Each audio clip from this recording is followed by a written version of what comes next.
La revista El Doctor en Casa presenta su programa El Doctor en Casa TV.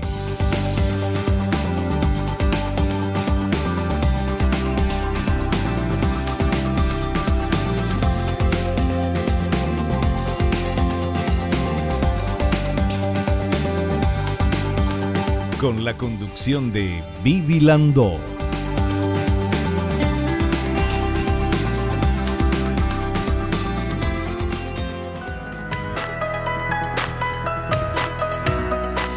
Hola, hola, hola, ¿cómo están todos? Muy, pero muy bienvenidos. Esto es El Doctor en Casa. Hoy vamos a hablar de la organización de la asistencia médica del IPS en casos de pandemia.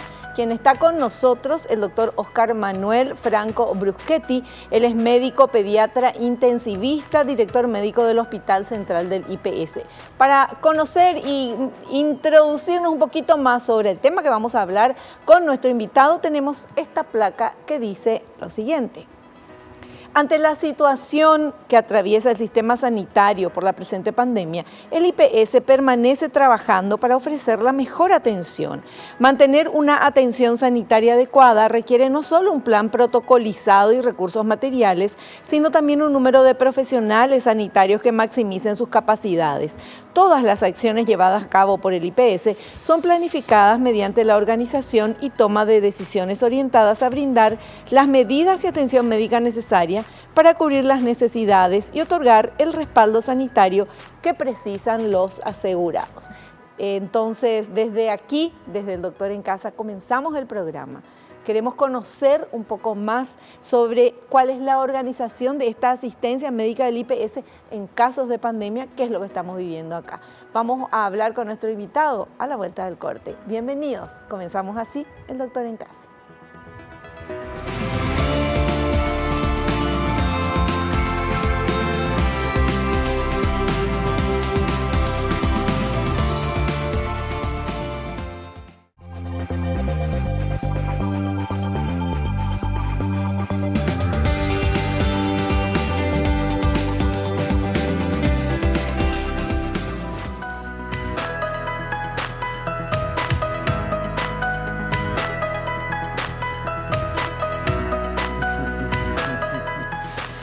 Ya estamos con nuestro invitado, es el doctor Oscar Manuel Franco Bruschetti, médico pediatra intensivista y director médico del Hospital Central del IPS. ¡Wow! ¡Qué cargo para este momento! Hola, doctor, ¿cómo estás? ¿Cómo estás? Buenas tardes. Bien, estamos en la lucha, estábamos diciendo que no es un buen momento, tenemos que seguir adelante con lo que podemos, tratando de optimizar todos los recursos disponibles para hacer que el impacto de esta pandemia no sea tan severo.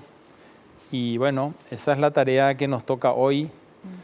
Difícil, sin dudas, sí. Pero bueno, con mucha esperanza y también con mucha fe en que vamos a salir adelante como siempre lo hicimos, ¿verdad? Claro. El Paraguay siempre se caracterizó por salir de problemas serios. Y bueno, esperemos que esta no sea la excepción. Doctor, en programas anteriores hablé y entrevisté a varias personas de IPS y lo que me llamó la atención es justamente eso que usted está diciendo, que todas me decían lo mismo: vamos a salir de esto, ¿verdad? Tuvimos problemas, pero vamos a salir de esto. Incluso cuando hablábamos con el presidente, el doctor Battaglia, él nos contaba de que gracias a la previsión que se tuvo en hacer obras, en decir, bueno, Ingavi va a ser para esto, de la parte de Bullermini, que es para los adultos mayores, el tema de la planta de gas, de un montón de cosas que antes ni que se pensaba que iba a venir una pandemia, y el aumento de camas y de lugares, como preparándose para mayor cantidad de usuarios, nada más, no preparándose para una pandemia que nadie sabía que iba a venir. Sin embargo, gracias a eso pudieron dar abasto, lo que dieron abasto, ¿verdad? Todo sale de los números normales o reales que podrían uno establecer, hacer un parámetro, hacer futurología o bien, no es futurología, digo mal, es justamente hacer la proyección que se tiene que hacer, ¿verdad? Sí. Jamás pasó por la cabeza de nadie en el mundo que íbamos a tener algo como lo que tenemos, que ya dura más de un año.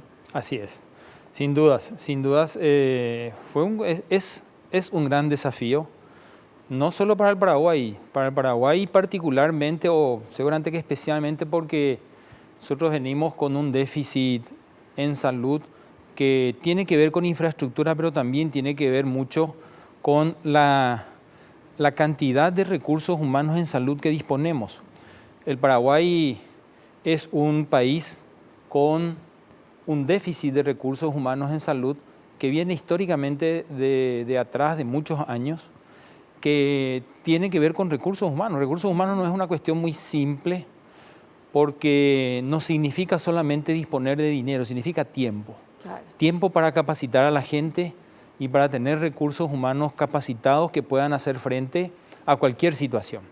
Entonces, lógicamente que sí, al Instituto de Previsión Social, como bien dijo el señor presidente, le tomó con algunas fortalezas que hicieron que el impacto probablemente no sea tan alto, en el sentido de que había disponible una estructura hospitalaria importante, grande, que no estaba habilitada y que se pudo habilitar.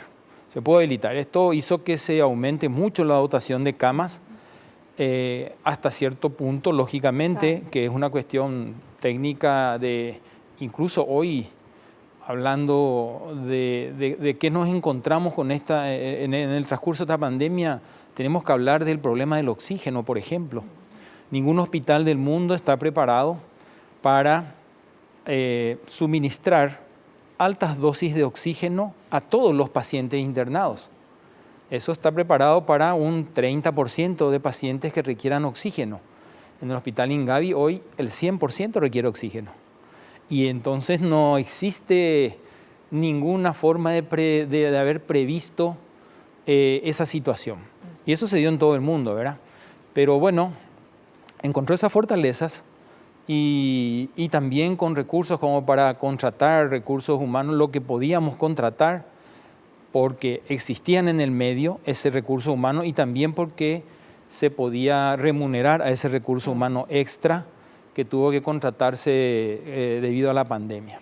Así es. Bueno, realmente es como que nos sorprendió a todos, al mundo entero, pero ustedes son referentes en Paraguay de lo que es atención médica, en un país que realmente la salud pública tiene muchas falencias. Sin embargo, IPS es la salvación de todos, siempre fue así. En este momento, ¿cómo se gestiona todo eso? ¿Cómo estaban todos tranquilos, con lo normal, y de repente, ¡pum!, aparece la pandemia?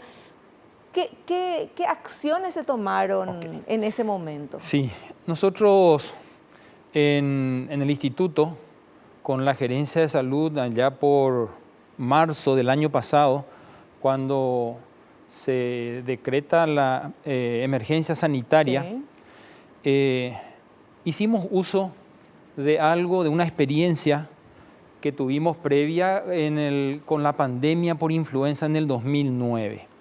En aquel entonces, la Organización Panamericana de la Salud recomendó a las instituciones de salud, prestadoras de servicios de salud, que se organicen con un comité, que formen un comité de expertos, de manera que este comité pueda ir haciendo frente y previendo el curso de la pandemia en aquel entonces. Eso hizo el Instituto de Previsión Social en marzo, Sí. o en abril, mejor dicho, ya del año pasado. Formó a instancias de la gerencia de salud, de aquel entonces el gerente de salud, un comité de expertos en donde están representados especialidades muy necesarias para lo que es una enfermedad respiratoria, básicamente. Entonces hay infectólogos, neumólogos, intensivistas, están representados laboratorio, está representado todo lo que significa la logística para hacer frente a una situación así. Están los directores de toda la gerencia de salud.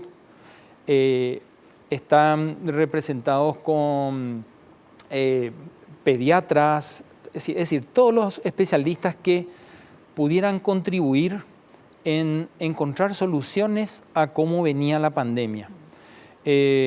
Por supuesto, la primera medida que tomó ese comité, que hay que aclarar un poco, el objetivo del comité es el de asesorar. Es un comité asesor de la gerencia de salud del instituto que recomienda medidas que son discutidas, analizadas y resueltas como recomendación al gerente de salud. Por supuesto, la decisión política de tomar esa recomendación es exclusiva del gerente de salud y, por supuesto, de la instancia superior, de la gobernanza superior del instituto, que es el presidente y la máxima autoridad, que es el Consejo de Administración. Bueno, eso fue lo que hicimos.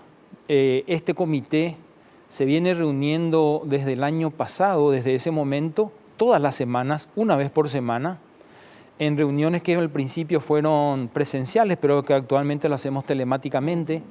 Y, por supuesto, analiza lo que la gerencia de salud presente para el análisis de los expertos o algunas situaciones que ve el comité como algo que merezca ser analizado y recomendado posteriormente a la gerencia de salud. Es decir, esto nos sirvió mucho porque con influenza nosotros teníamos mayor experiencia. Es un virus que afecta al ser humano desde hace muchos años, siglos. Sin embargo, con el coronavirus nosotros no teníamos eso. Es así que se nos escaparon algunas cosas, como por ejemplo el problema del oxígeno. Era imprevisible. Pero bueno, pudimos hacer frente con protocolos, con guías de tratamiento, con recomendaciones sobre qué terapéutica instaurar, sobre qué medicamentos incluir en el cuadro básico, sobre qué insumos requeriríamos para los enfermos de COVID-19. Es decir, todo eso fue recomendado a la gerencia de salud y, por supuesto, de acuerdo a las posibilidades financieras, lógicamente, y también a la decisión de la máxima autoridad, se fueron implementando.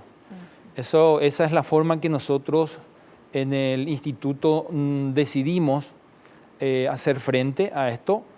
Creo que ha servido mucho y sigue sirviendo mucho porque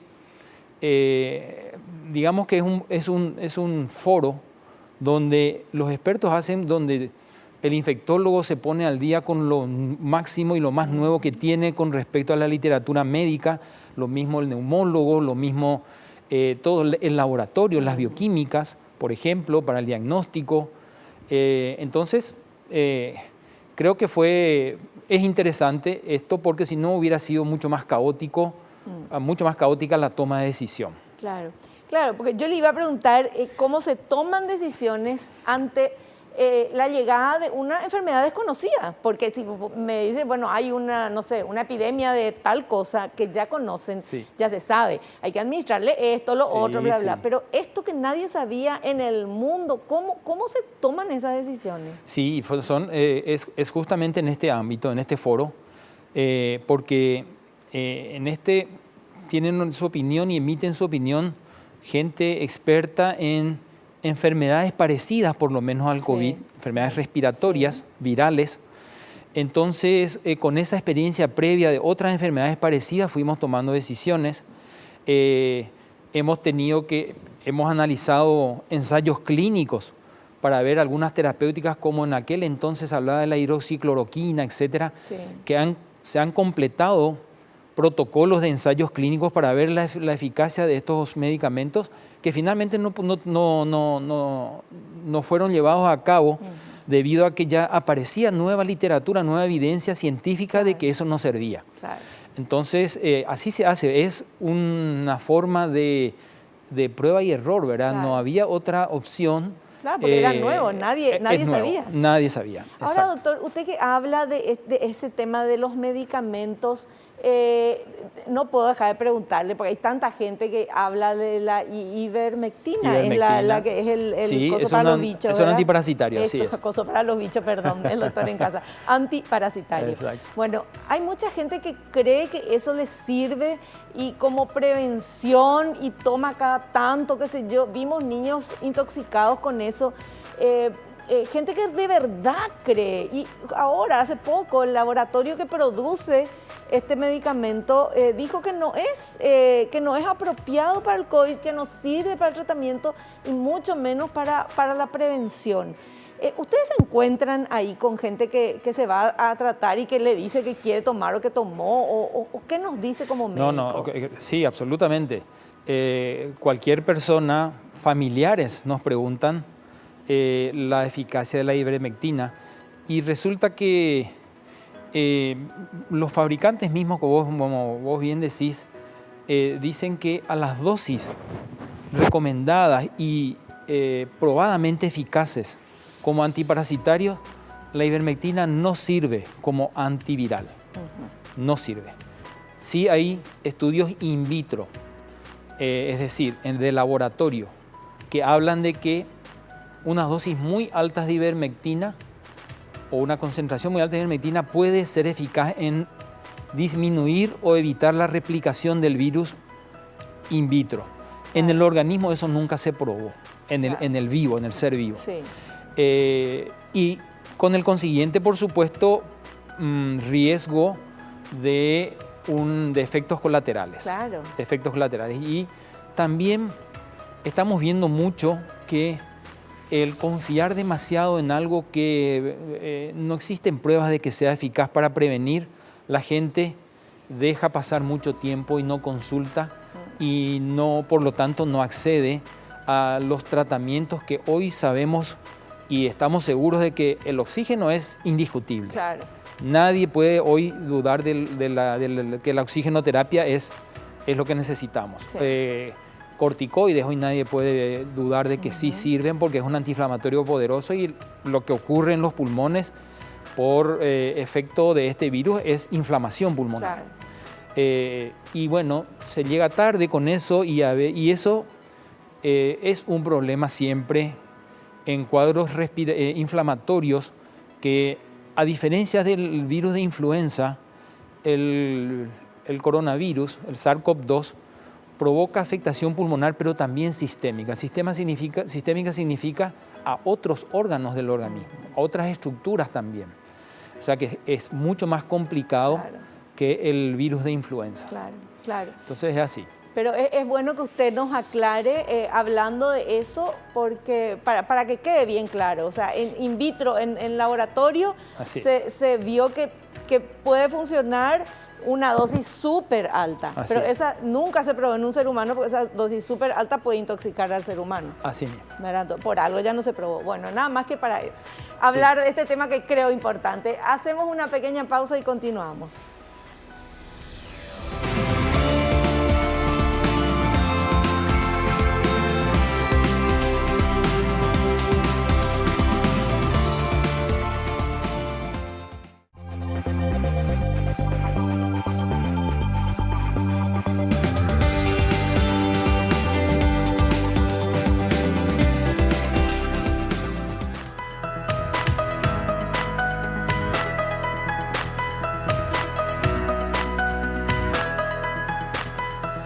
Continuamos aquí en El Doctor en Casa y yo creo que estoy entrevistando hoy a una de las personas que mayor cantidad de dolores de cabeza debe tener desde que comenzó la pandemia. ¿Por qué? Porque es el director médico del Hospital Central del IPS, el doctor Óscar Manuel Franco Bruschetti.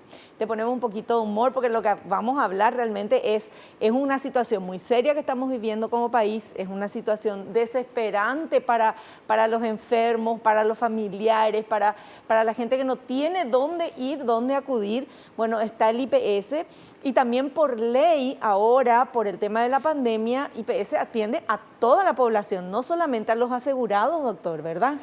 Así es. Desde el inicio de la emergencia sanitaria, el país tomó la decisión de integrar servicios de salud de todos los sistemas, no solamente del Ministerio de Salud Pública y el Instituto de Previsión Social, las dos más grandes instituciones prestadoras de servicios médicos, sino también de la medicina, de los sanatorios, privados, de los privados, exactamente, para hacer frente, porque existía la posibilidad y se veía con la experiencia de otros países en que la demanda iba a ser muy alta. Está siendo muy alta, está llevando al límite las posibilidades en cuanto a infraestructura y sobre todo de internación. La demanda es altísima, la demanda también que yo creo que al menos el Instituto de Previsión Social con la pandemia ha aumentado en un 25% sus instalaciones de salud, es decir, el número de camas en el país.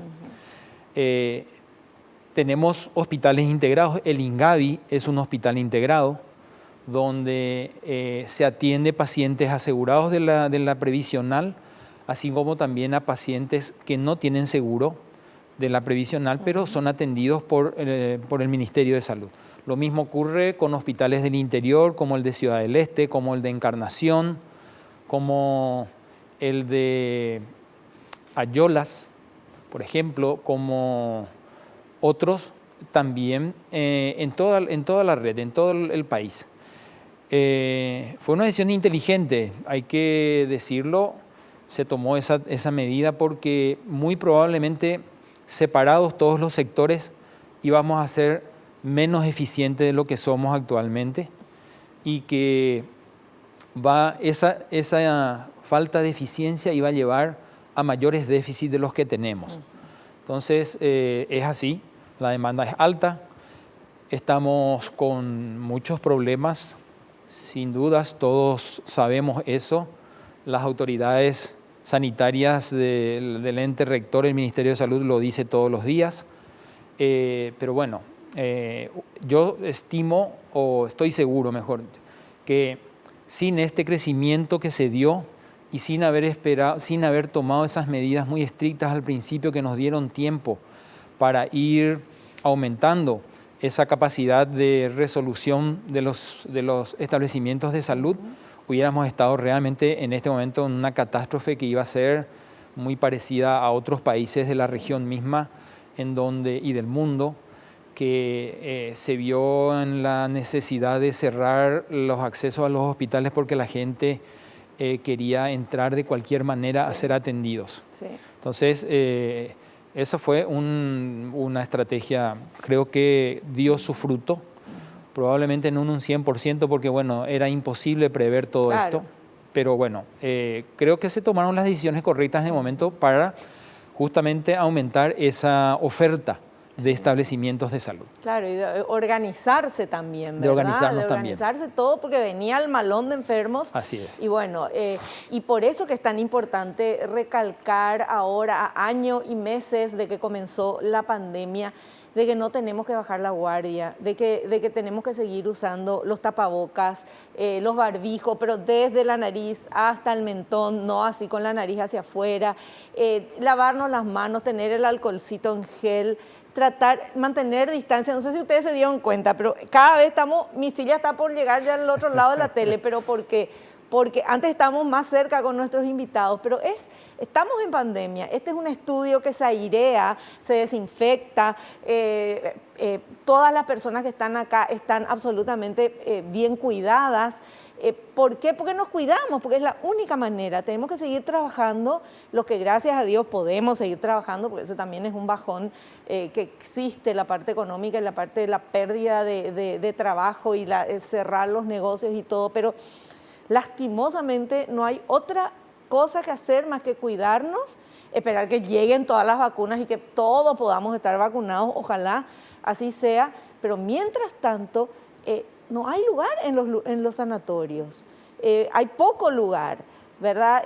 Incluso, doctor, le contaba en programas anteriores, hay que cuidarse porque para cualquier otra cosa que no sea COVID también están las habitaciones ocupadas, ¿verdad? Así es. ¿Cuánta gente tiene que estar buscando, pues se tiene que operar apendicitis o por lo que sea y hay que ir rebotando de sanatorio en sanatorio porque muchas veces no existe esa pieza, porque ahora ya es todo, es COVID. Así es. Entonces, tenemos que hacer de nuestra parte, que yo creo que se está haciendo, ¿verdad? Pero hay que seguir con esto y bueno, y seguir investigando como lo hacemos acá en el programa, porque queremos saber cómo están trabajando en IPS. Y el incremento de la demanda en esta época fue monumental. Absolutamente, sí.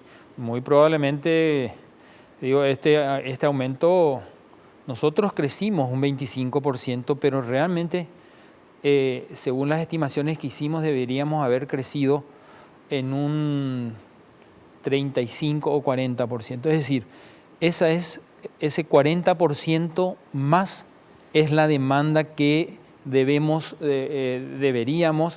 lastimosamente no se puede, deberíamos hacer frente, ¿verdad? Deberíamos aumentar esa oferta de internación, oferta de consultas, claro. Pero crecimos un 25%. No, crecer un 25% es muchísimo, muchísimo, ¿verdad? En un año, algún empresario, alguien que tiene un negocio, nomás saber que 25% de aumentar es mucho. Ahora, ustedes crecieron 25%, pero la demanda creció un 40%, un 50% o más. Así es. Entonces, evidentemente, se dan estos problemas, pero que se están solucionando y eso es lo que queremos ver, cómo trabajan dentro del IPS. Y el tema de personal de blanco, de capacitación, porque no es lo que hablamos en el corte con el doctor, no es contratar, no vamos a contratar, sino la persona que viene tiene que tener experiencia, tiene que estar preparado. ¿Cómo hacen eso? Sí. Ya la Organización Mundial de la Salud había establecido algunas estrategias para hacer frente a ese problema específico, sí. Sobre todo porque el COVID-19 es una enfermedad muy compleja. No es como el dengue. El dengue uno, aunque podamos tener muchos casos, uno lo resuelve con hidratación parenteral, con hidratar al paciente, porque el problema principal es la deshidratación en el dengue. Con la COVID no, es mucho más complejo y requiere muchas veces de terapia intensiva. La terapia intensiva, el intensivista es un internista, es un médico general de niños o de adultos, pero con mucha capacitación en procedimientos muy complejos como una intubación traqueal, en un momento crítico en la atención, ponerle al paciente un tubo en la tráquea para conectarle a un equipo de ventilación mecánica, entre otras cosas. Ese es el intensivista. Ese es el intensivista. Que es usted. Yo soy intensivista de niños, sí, exactamente, sí. Correcto. O sea, es una especialización, otra vez, se recibe médico y tiene que estudiar de vuelta y tiene que practicar eso. Así es, una subespecialidad. Eso. Yo tuve que ser primero pediatra general y después hacer lo que corresponde a terapia intensiva. Lo mismo un intensivista de adulto, primero hace medicina interna, clínica médica, y después hace una subespecialidad como la terapia intensiva. Claro, porque no es que te puede poner el tubo. No. ¿Verdad? O sea, se va para otro lado y le matas al paciente. Así mismo. Manejar un equipo tecnológico, de biotecnología, como es el aparato de ventilación mecánica, también requiere de una destreza muy importante. ¿Qué hizo la Organización Mundial? Recomendó, bueno, cuando falten especialistas, entonces lo que se puede hacer es ir mezclando, intercalando, digamos, un intensivista, un especialista en terapia intensiva con un médico, con un clínico, ¿sí? Que va a hacer el trabajo también no tan acertadamente, o por lo menos con no tanta destreza, pero le va a tener al lado a un intensivista que sí tiene la destreza. Claro. Entonces, en una guardia puede estar un intensivista con 2 o 3 médicos generales, clínicos o pediatras generales, y van a hacer también un muy buen trabajo porque le van a tener al que maneja esa especialidad y les va a orientar en el momento en que tenga que tomar alguna decisión. Claro. Esas estrategias se hicieron en el Paraguay también, porque intensivistas es un déficit también muy importante en el país. y eso se hizo. Se hicieron otras estrategias también, lo mismo con enfermería, lo mismo con todas las... Los trabajadores de la salud que tienen que actuar en estas circunstancias. Dios mío, los trabajadores de la salud que, no sé, que ya todos queremos que pase esta pandemia, pero después tendríamos que tener, no sé, una inmunidad de 3 años, no enfermarnos de nada para que puedan descansar también. Ya sé que es una tontería lo que digo, pero es un deseo. Bueno, hacemos una pausa y volvemos ya.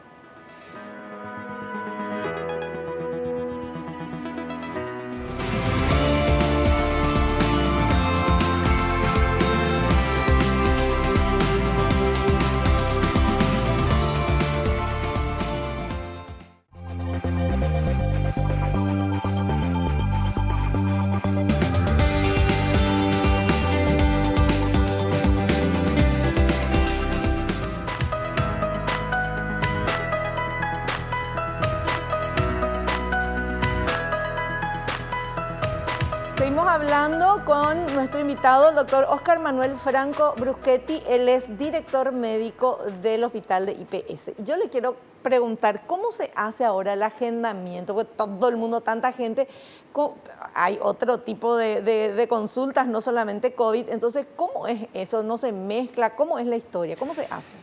Sí, en lo posible siempre se trata de hacer filtros para el ingreso a las áreas de atención ambulatoria, sí. Sobre todo de enfermedades que no son COVID. Claro. Esa es una estrategia. La otra es, por supuesto, la prevención del contagio, que es con todas las medidas que vos ya muy bien lo dijiste, el tema de los tapabocas, el tema del lavado de manos, el tema del control de la temperatura, porque si está febril no debería entrar porque pudiera estar padeciendo ya la COVID-19. Sí. La enfermedad. Entonces, eso se hace así. El agendamiento en el instituto se está haciendo el mismo de siempre, es decir, que se hace con el agendamiento telefónico, con el call center. Se hace también, en algunos casos, agendamientos de consultas telefónicas. Las consultas telefónicas el instituto ha implementado ya desde el año pasado para algunas circunstancias o algunos eventos en los que puede no hacer falta examinar al paciente, como por ejemplo el renovar su prescripción de medicamentos para su enfermedad crónica.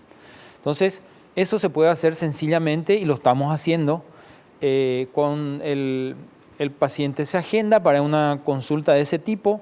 El centro de atención ambulatoria llama al paciente en el horario establecido, lo pone en contacto con su médico, que es un médico porque son enfermedades crónicas, y con algunas preguntas muy simples el especialista ya puede saber si está funcionando bien o no la medicación y si hubiera que hacer algún cambio. Y también puede recomendarle consultar presencialmente.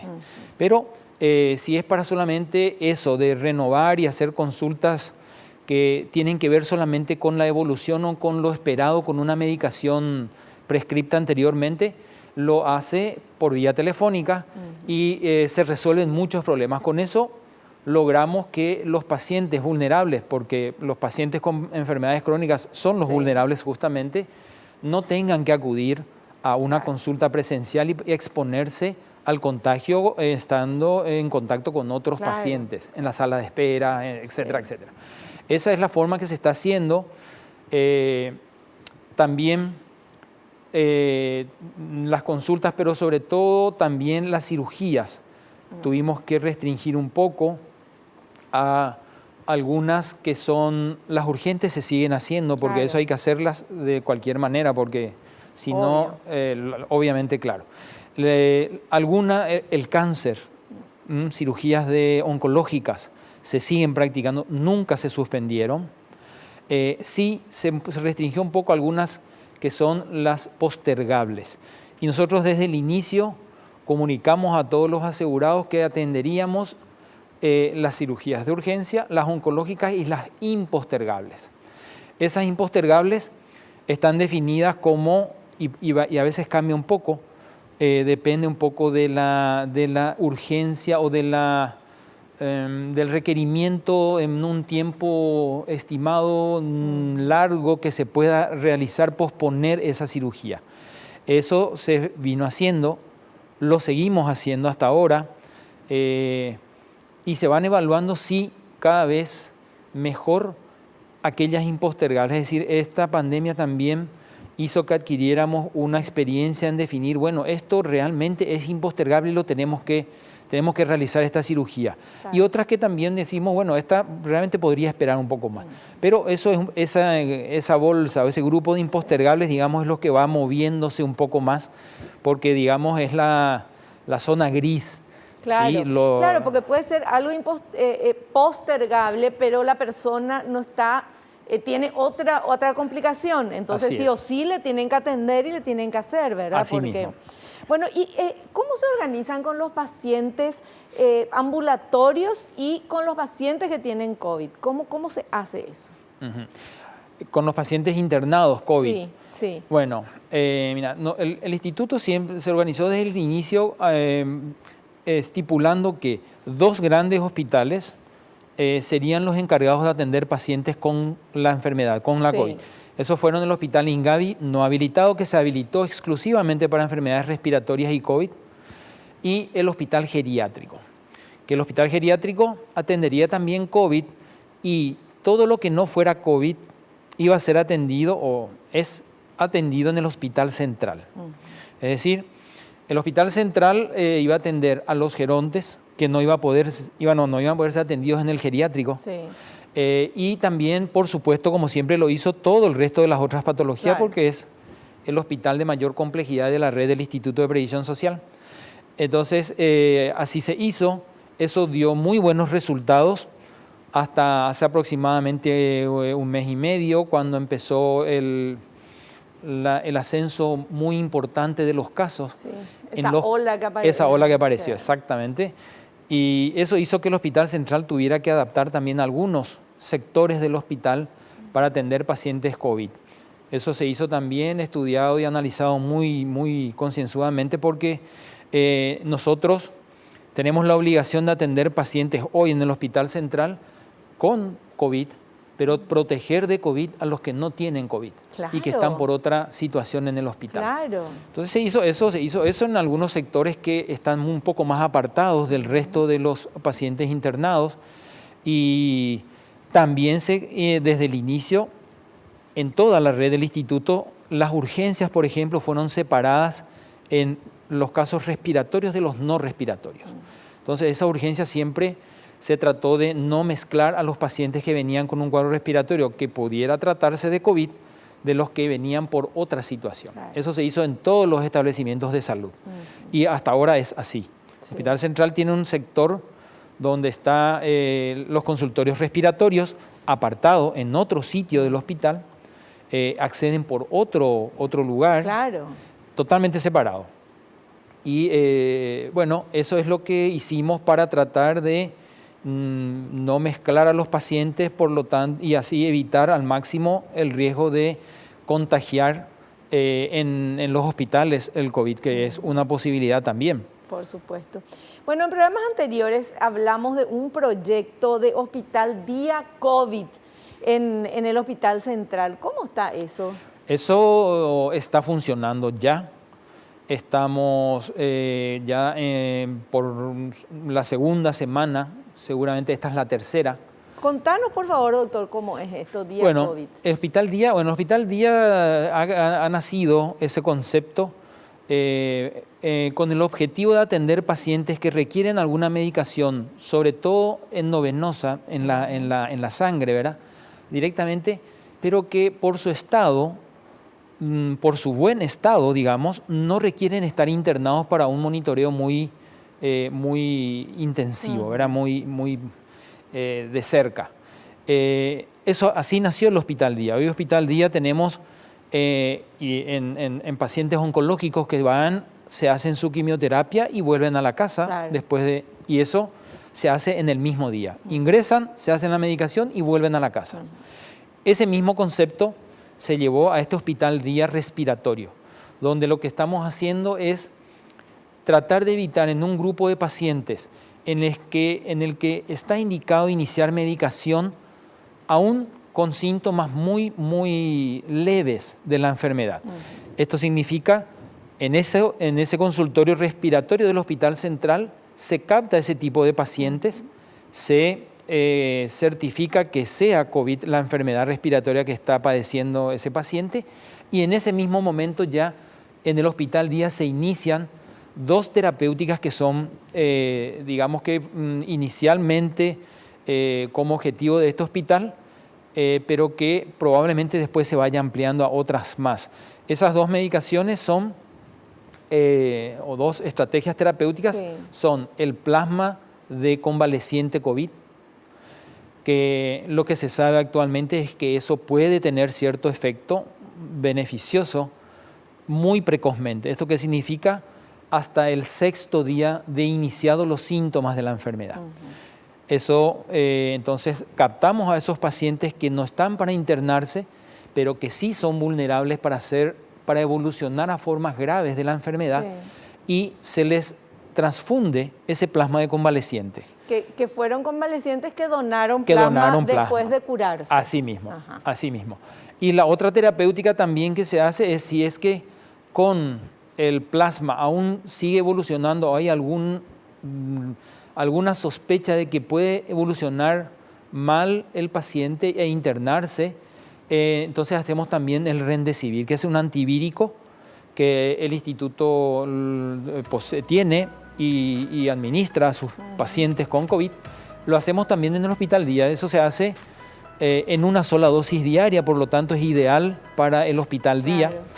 Y también nos permite, como son 5 días de tratamiento, seguir al paciente 5 días presencialmente. Lo vemos en el hospital día, se le evalúa todos los días y se le administra el medicamento. Eso llevamos 3 semanas de esto.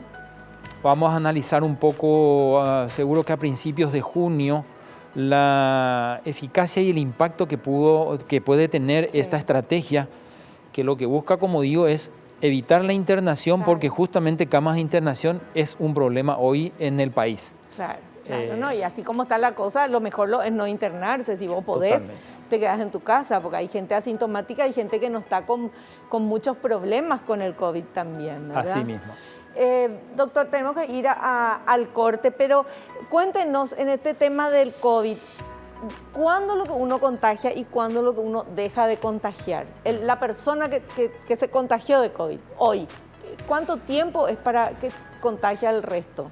Es una incógnita también que hasta ahora no está, digamos que no existe suficiente evidencia para establecer muy claramente. Va cambiando también ese concepto en el transcurso de la pandemia, pero lo que se dice es que un paciente con una forma asintomática de la enfermedad o con síntomas leves de la enfermedad no tiene virus viable para contagiar a otra persona después del 10º día de iniciados los síntomas. O si es asintomático, cuando se confirmó el diagnóstico con una prueba diagnóstica que confirme la infección. Eso va hasta... O sea, 10 días estuvo contagiando a todo el mundo.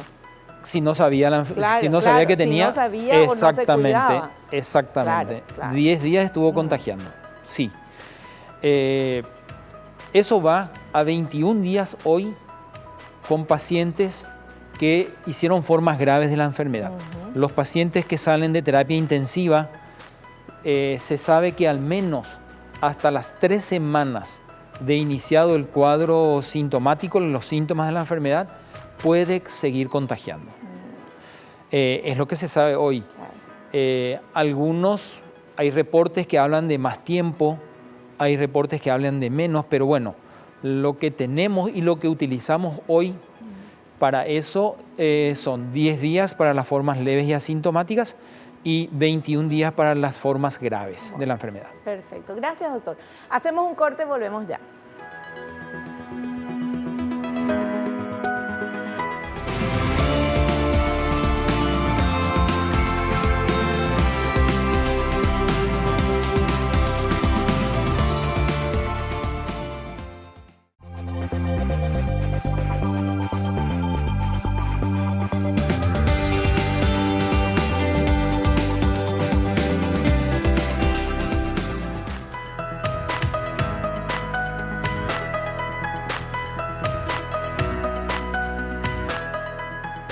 Bueno, nos quedan 3 minutitos nada más de programa, pero estamos hablando en el corte con el doctor y me encantaría poder decir que nos cuente otra vez eso que estábamos hablando de la importancia de cuidarnos y de que el tema de vacunas o de que ya tuviste COVID no significa que soy inmune, Superman y ya te puedo ir por todos lados, ¿verdad, doctor? Absolutamente.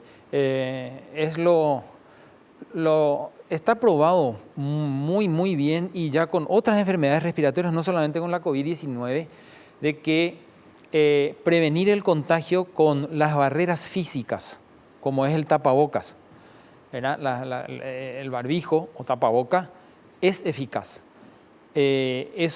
Barbijo de esta clase como la que usted tiene, que yo no de telita. No. Siempre que sea posible. Miren que el tema de los tapabocas o barbijos de tela se dio en una circunstancia que no es la actual en el Paraguay, sí. Y es cuando tuvimos mucho déficit de tapabocas. Sí. Recordarás que hubo un momento en que en las farmacias no tenían más tapabocas, claro, entonces quirúrgicos, esto se llama mascarillas quirúrgicas. Sí. Este tipo de mascarillas es lo que está probadamente eficaz. Si no se dispone, entonces usemos los de tela, claro. Pero solo si no se dispone. Ya. Los tapabocas, otra forma de contagiar es por la mano, por el contacto. Es decir, el lavado de manos sigue siendo fundamental, sí. No solamente para la COVID, para cualquier enfermedad. Porque el haber tocado una superficie que esté con virus, en este caso el virus del SARS-CoV-2, y después llevar a la boca, a los ojos o a la nariz, es la forma de contagiarse. Uno puede contagiarse de enfermedades respiratorias aspirando aire con el virus, para eso sirve el tapabocas, claro. O tocándose las superficies mucosas de la cara, cuando, en caso de que toquemos superficies contaminadas. Eso es fundamental. Eso no podemos descuidar nunca. Aún si estemos vacunados, aún si ya hayamos padecido la enfermedad, porque hoy no sabemos, hay evidencia ya o reportes de casos en que se tuvo más de una vez la enfermedad. Claro. Y no podemos saber si en la primera vez nos dio una forma leve, no podemos saber si la segunda nos va a dar una forma leve. Claro. Es decir, el riesgo de formas graves existe siempre. Así que cuidarse es fundamental. Hay que seguir cuidándose. Y si ya te vacunaste, si sos mayor de edad, adulto mayor, ya tenés las vacunas y todo, lo mismo hay que cuidarse, porque la vacuna no evita que vos te contagies, evita que te mueras o que entres en terapia intensiva, pero te podés contagiar. Así es. Y podés seguir contagiando. Totalmente. Tenemos que cuidarnos, seguir cuidándonos. Doctor, se nos acabó el programa. Muchísimas gracias por su tiempo. Desayune bien, meriende bien, aliméntese bien, doctor, que necesitamos que estén bien todos ustedes para que nos cuiden. Gracias, muy amable, gracias por la invitación. Muchísimas gracias. Nos despedimos hasta el próximo programa y no te olvides lo que te digo siempre, porque es cierto, naciste para ser feliz, no te conformes con menos y cuídate mucho.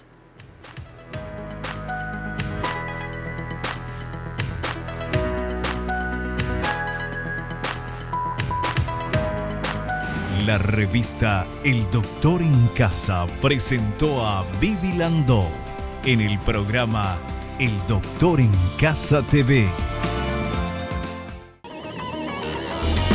Fue una realización de Alicante.